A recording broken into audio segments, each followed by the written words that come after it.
চলতি আইএসএলে প্রথম ম্যাচ ভালো না গেলেও অবশেষে দ্বিতীয় ম্যাচে নিজেদের ঘরের মাঠে নর্থ ইস্ট ইউনাইটেডকে 3-2 গোলে হারিয়ে জয় ফিরেছে মোহনবাগান সুপার জায়ান্টস। তার জেরে কিছুটা স্বস্তিতে সবুজ মেরুন সমর্থকরা।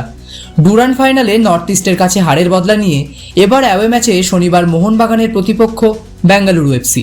ডুরান্ড সেমিফাইনালে নিজেদের ঘরের মাঠে যুব ভারতীতে বেঙ্গালুরুকে হারিয়ে ফাইনালে উঠেছিল মোহনবাগান। সেই দিক থেকে দেখতে গেলে এবার বেঙ্গালুরুর কাছে অনেকটা বদলার লড়াই।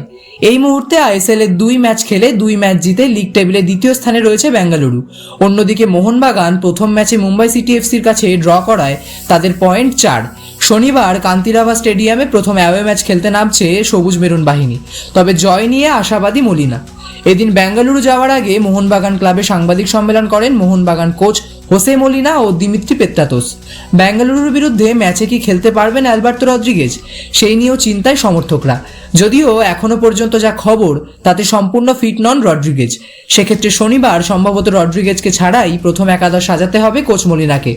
অন্যদিকে সাংবাদিক সম্মেলনে মোহনবাগান কোচ জানান, নুনো রেইস আসলেও তিনি আইএসএলে নিয়মিত খেলবেন না।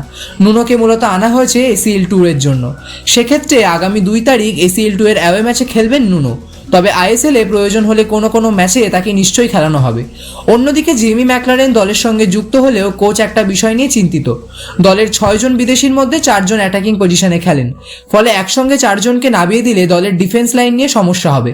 যদিও শেষ ম্যাচে দেখা গেছে কামিংস দ্বিতীয়ার্ধে নেমে গোল করে দলকে ম্যাচ জিতিয়েছেন, তাই সেক্ষেত্রে প্রতিপক্ষ দল বুঝে প্রত্যেক ম্যাচেই প্রথম একাদশে অভিনবত্ব আনা হবে। পাশাপাশি শনিবার বেঙ্গালুরুর বিরুদ্ধে আইএসএল এর ম্যাচ খেলার পর 2 তারিখে এসিএল ট্যুর অ্যাওয়ে ম্যাচ খেলতে হবে মোহনবাগানকে।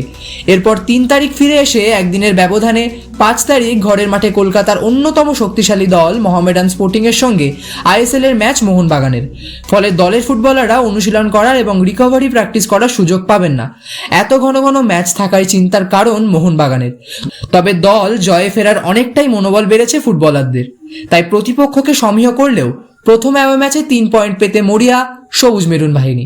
ব্যুরো রিপোর্ট, ময়দান আপডেট।